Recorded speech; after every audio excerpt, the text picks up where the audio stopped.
بہلول نے کہا معلوم ہوا تم سونے کے آداب بھی نہیں جانتے۔ یہ کہہ کر بہلول نے جانا چاہا تو حضرت جنید بغدادی نے ان کا دامن پکڑ لیا اور کہا اے حضرت میں نہیں جانتا، اللہ کے واسطے تم مجھے سکھا دو۔ کچھ دیر بعد بہلول نے کہا میاں یہ جتنی باتیں تم نے کہیں سب بات کی چیزیں ہیں، اصل بات مجھ سے سنو۔ کھانے کا اصل طریقہ یہ ہے کہ سب سے پہلے حلال کی روزی ہونی چاہیے۔ اگر غذا میں حرام کی آمیزش ملاوٹ ہو جائے تو جو آداب تم نے بیان کیے ان کے برتنے سے کوئی فائدہ نہ ہوگا اور دل روشن ہونے کی بجائے اور تاریک ہو جائے گا۔ شیخ جنید نے بے ساختہ کہا جزاک اللہ خیرہ۔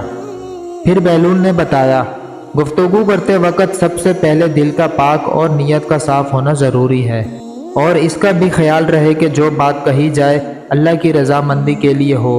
اگر کوئی غرض یا دنیاوی مطلب کا لگاؤ یا بات فضول قسم کی ہوگی تو خواہ کتنے ہی اچھے الفاظ میں کہی جائے گی تمہارے لیے وبال بن جائے گی، اس لیے ایسے کلام سے خاموشی بہتر ہے۔ اسی طرح سونے سے متعلق جو کچھ تم نے کہا وہ بھی اصل مقصود نہیں ہے۔ اصل بات یہ ہے کہ جب تم سونے لگو تمہارا دل بغض، کینہ اور حسد سے خالی ہو، تمہارے دل میں دنیا اور مال دنیا کی محبت نہ ہو، اور نیند آنے تک اللہ کے ذکر میں مشغول رہو۔ حضرت بہلول دانا کی بات ختم ہوتے ہی حضرت جنید بغدادی نے ان کے ہاتھوں کو بوسہ دیا اور ان کے لیے دعا کی۔ شیخ جنید بغدادی کے مرید یہ منظر دیکھ کر حیران رہ گئے۔ انہیں اپنی غلطی کا احساس ہوا اور یہ بات ان کی سمجھ میں آ گئی کہ ہر شخص کو چاہیے کہ وہ جو بات نہ جانتا ہو اسے سیکھنے میں ذرا بھی نہ شرمائے۔ بہلول سے ایسے درجنوں واقعات اور دانائی کی باتیں منسوب ہیں۔ کچھ لوگ اسے کتابی باتیں کہتے ہیں اور بعض اسے روحانیت کی میراث مانتے ہیں، لیکن یہ طے ہے کہ جو بہلول دانا کہہ گئے وہ پتھر پر لکیر ہے۔